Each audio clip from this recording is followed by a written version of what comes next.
Asante kwa mara tena. Nashukuru siku ya leo kwa kuungana na mimi katika kipindi hiki ambacho tunazungumzia kuhusu mawaidha ya kimaisha, na ningependa kuzungumzia jambo ambalo ni nyeti sana katika maisha tunayoishi katika hapa duniani tunapokuwa wanadamu wa kawaida, na ningependa nizungumzie kuhusu unjue jambo hatari ama kitu kitakachotokea wakati ambapo umeshiriki katika tendo la ndoa katika maisha tunayoishi.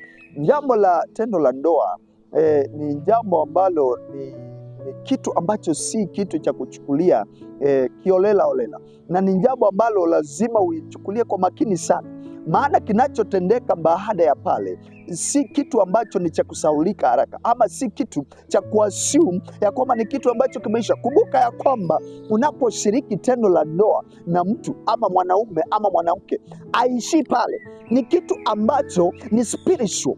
Mambo ya swala la ndoa katika familia si jambo ambalo ni kitu ambacho unaweza dharau ama ukapuuza. Ni jambo ambalo lazima ulichukulie kwa makini, maana ni kitu ambacho kinapotendeka akiishi pale, kuna mambo ambayo there is transaction ama kuna transfer ya vitu ambazo hufanyika katika maisha yenu wawili. Kumbuka ya kwamba wakati Mungu anasema ya kwamba wawili watakuwa kitu kimoja, watakuwa mwili mmoja, kumbuka ya kwamba watu wengine wanacheza sana na maisha. Wanapokuwa katika maisha haya, wanalalalala na wasichana na wanawake ovyo ovyo, wasije wakajua ya kwamba ni jambo hatari sana katika mambo katika maisha haya tunayoishi. So inakubidi wewe uweze kufahamu ni kitu gani hiki unachokifanya, maana kina madhara yake. Huo uko katika ndoa, huo uko katika ndoa, hiki kitakuadhiri kwa namna yake. Maana iko sasa, unapaswa kujua ya kwamba wakati ambapo unalala na mtu, lazima ujue ya kwamba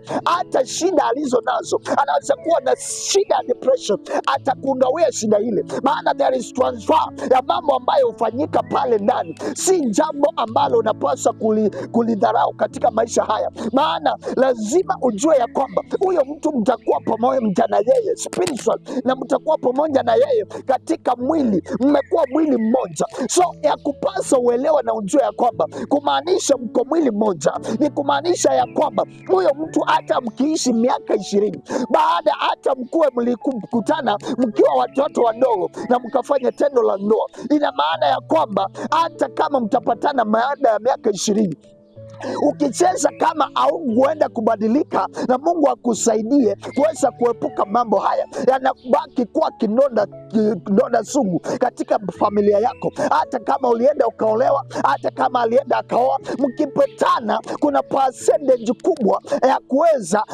kuweza kulala na yeye tena. Hii ni jambo ambalo hupasi kulichukulia kiolela. Lazima ujue kinachotendeka, maana spiritually umeunganika, maana roho zenu wakati mmekutana baada ya miaka hiyo yote, inaweza kuwa na uwezo wa kuconnect na iweze kuwaweka pamoja. Hata kama mlioana na mliolewa na ulioa, ina maana ya kwamba ni kitu hatari sana katika maisha yako. Inaweza ikakusumbua, inaweza ikaingia hata katika maisha ya watoto, maana inaweza kuwa ni transfer ilifanyika. Wewe utakuwa na shangaa ni nini mnakosana na mume wako, kumbe kuna mambo ambayo haukusuluhisha wakati uliingia katika ndoa na mkaoana. Unabebana na watu wengi katika maisha yako ambao wanakuwa ni shida. Hata wengine wakiwa katika swala la ndoa na waliolewa, wanafanya mapenzi na watu waliokuwa na urafiki nao kitambo. Ni jambo ambalo si jambo ambalo linaweza kuchukuliwa kwa kutokuwa wekelea uzito. So ni jambo zito sana la kufikiria sana wakati unapofikiria kuweza kulala na mwanamke ama mwanaume katika maisha yako. Inakubidi lazima utambue ni kipi kitakachotokea baada ya yale, maana hayo masuala aishi pale inaenda miaka mingi, na usipoishughulikia kiroho haitaweza kuisha, itabaki nawe na itakusumbua miaka yako yote, maana hiyo ni shida kubwa katika maisha ya familia. Wengi ambao wanaishi katika ndoa na wamekuwa na shida kama hizi ambazo hazikushughulikiwa spiritually, bado zinasumbua mpaka vizazi vyao. Kumbuka kilicho kilichofanyika Daudi alipolala na yule msichana, yule mwanamke ambao ni wa Uria. Ilipata ya kwamba ilikuwa ni madhabahu ikajengwa pale, na wakati ilipojengwa ilitransferiwa mpaka kwa watoto, wakawa ni watu wa namna hiyo. Suleimani bado akabaki kuwa mtu wa kuoa wake wengi kutokana na kurithi kutoka kwa baba yake, kitu ambacho alifanya. Hata kama alisamehewa, bado consequences zilibaki. So mambo kama yale lazima tuweze kuyatambua na tuweze kujua ni jinsi gani tutakapoepuka mambo haya yasije yakatuadhiri katika maisha yetu na katika vizazi vyetu, na tutaishi maisha yenye furaha na maisha yenye amani. Kumbuka ya kwamba mwanamume ni wa mwanamke mmoja na mwanamume ni wa mwanamke mmoja. So lazima ujue ya kwamba hakuna mwanaume aliye na uwezo wa kuweza kugawa upendo kwa mwanamke mwingine zaidi ya mmoja. Nashukuru sana. Shalom.